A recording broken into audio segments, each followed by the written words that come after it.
this payment bank and small banks, they're opening branches in rural areas and they're going for technology in a way which avoids all the opening of the branches.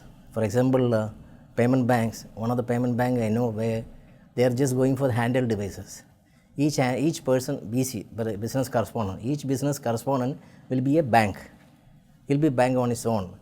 Instead of opening the branches, this avoids all the expenses also. They have to make, this is a profitable venture. Basically, what I feel is cooperative banks, instead of running around for the new customers, they should try to keep the existing customers in the industry now. Now is the time they should satisfy the existing customers and go for the new customers. What I find is that everybody is going for new business, but they are just leaving the existing customers. They are not looking after them. So existing customers, if one customer is not coming to the bank at all or not doing any operation, that means he has already gone to the other bank.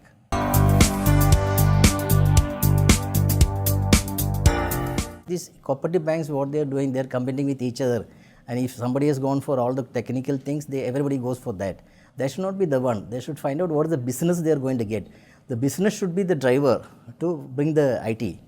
Instead of that, just going for the IT and developing the business is not possible. So they should have a view.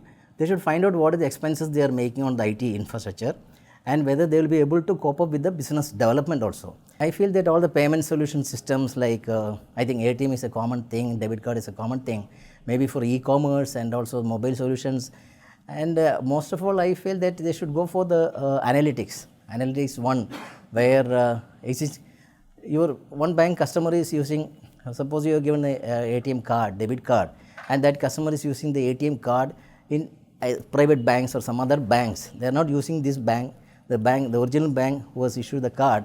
Then they have to find out why he is using only that bank, that ATM, that ATM.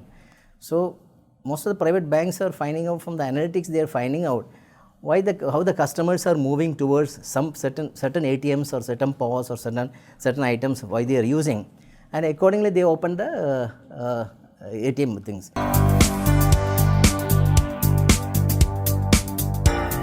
I was in a bank last week and they were asking me, NPCI has come up with so many items. They are all confused with UPI and also QR, so many things. No, all the things are confusing the cooperative sector. Cooperative, they have to find out from this clientele is more important. If it is in a village, they don't bother about all these big stuff. They want only the minimum things what is required from the POS machines or maybe e-commerce maximum, because they go there. Most of the e-commerce is used only for, I feel only for the airline ticket booking and mobile payments. Mobile ITM, he was mentioning the mobile is used mainly for booking ordering the pizzas from the Pizza Hut. So that is the way it is going on. So the bank has to find out also their clientele preferences. So they should do some kind of a marketing study to find out what is their client thinking before going for any new gadgets or new technology innovations.